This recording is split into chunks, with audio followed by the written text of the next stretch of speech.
मा निषाद प्रतिष्ठा त्वमग्मः शाश्वती समाह यत् क्रौंच मिथुनादेकम वधे काम मोहितम।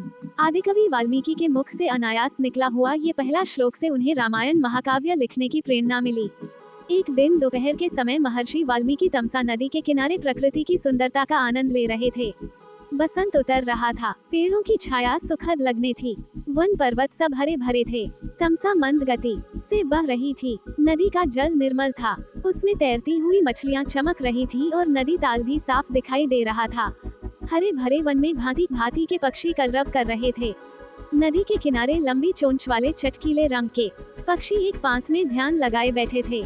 उनमें से कभी कोई तेजी से उड़ता और तीर की तरह पानी में चोंच डुबोकर कुछ पकड़ कर ले जाता। नदी तट की शोभा को देखकर महर्षि वाल्मीकि के मन में अपार हर्ष था। सहसा उनके कान में क्रौंच पक्षी की सुरीली ध्वनि पड़ी। आंख उठाई तो देखा क्रौंच पक्षी का एक जोड़ा नदी तट पर कलोल कर रहा है। क्रौंच कभी चोंच से एक दूसरे के पीठ सहलाते, कभी थोड़ा सा उड़कर वे इधर उधर बैठ जाते और फिर पास आ कर खेलने लगते। महर्षि वाल्मीकि को ये क्रौंच बड़े प्यारे लग रहे थे। इतने में नर क्रौंच को निषाद का तीर कहीं से आकर लगा और वह गिरकर छटपटाने लगा। पति की ये दशा देखकर क्रौंच बड़े करुण स्वर में रोने लगी। मिथुन की ये दशा देखकर ऋषि का हृदय करुणा से भर गया। वे शोक सागर में डूब गए। उनके हृदय की करुणा एक श्लोक में फूट पड़ी। ये निषाद, तू बहुत दिन तक प्रतिष्ठित न रह सकेगा, क्योंकि तूने क्रौंच के जोड़े में से प्रेमग्न नर पक्षी को मार डाला है। कोष्टक बड़ी देर तक वाल्मीकि शोक के कारण बेसुध से रहे। जब वे स्थिरचित हुए तब अपने प्रिय शिष्य भरद्वाज से बोले, भरद्वाज, मेरे शोक पीड़ित हृदय से वीणा के लय में गाने योग। यह 4 पदों और समान अक्षरों का ये वचन अनायास ही निकला है। मेरा मन कह रहा है कि अवश्य ही यह प्रसिद्ध होगा। भरद्वाज ने ये श्लोक कंठाग्र कर लिया और गुरु को सुनाया। इसे सुनकर वाल्मीकि बड़े प्रसन्न हुए। उन्होंने स्नान किया और वल्कल वस्त्र पहनकर शिष्य के साथ वे अपने आश्रम को चल दिए। मार्ग में भी वाल्मीकि माँ निषाद गुनगुनाते चले जाते थे। उनका ध्यान श्लोक के अर्थ पर गया। अर्थबोध से उनका बड़ा दुख हुआ। वे सोचने लगे कि मैंने व्यर्थ ही निषाद को इतना कठोर शाप दे दिया। इसी चिंता में मग्न वे चले जा रहे थे कि उनको नारद जी की वाणी याद पड़ी। एक बार नारद जी से उन्होंने पूछा था, हे देवर्षि, मुझे किसी ऐसे पुरुष का नाम बताइए जो गुणवान, बलवान और धर्मात्मा हो, जो सत्य पर दृढ़ रहता हो, अपने वचन का पक्का हो, सबका हित करने वाला हो, विद्वान हो और जिससे बढ़कर सुंदर कोई दूसरा न हो। नारद जी ने कहा था कि ऐसे एक ही पुरुष को मैं जानता हूँ। वे इक्ष्वाकु वंश के राजा दशरथ के पुत्र राम हैं।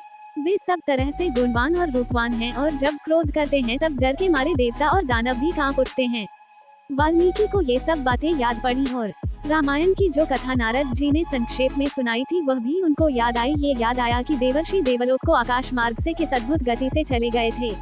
जब महाराज रामचंद्र की कथा वे दोहराने लगे तो सहसा माँ निषाद श्लोक का एक दूसरा अर्थ उनके मन में आया है। माधव रामचंद्र, तू अनेक वर्ष तक राज करेगा, क्योंकि तूने मंदोदरी रावण जोड़े में से कामपीड़ित रावण को मार डाला है। यह अर्थ मन में आते ही उनकी चिंता मिट गई। परंतु माँ निषाद श्लोक उनके मन से नहीं निकला। वे उसे प्रायः गुनगुनाते रहे।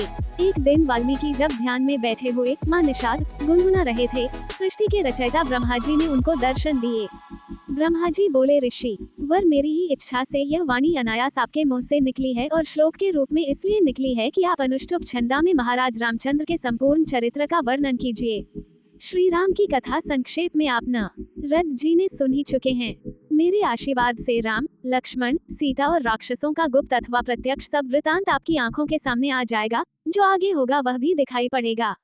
अतः जो आप लिखेंगे वह यथार्थ और सत्य होगा। इस प्रकार आपकी लिखी हुई रामायण इस लोक में अमर हो जाएगी। इतना कहकर ब्रह्मा जी अंतर्धान हो गए। वाल्मीकि श्लोकों में श्री राम के चरित्र का वर्णन करने लगे। सब श्लोक मधुर और सुंदर थे। उनका अर्थ समझने में भी कोई कठिनाई नहीं होती थी।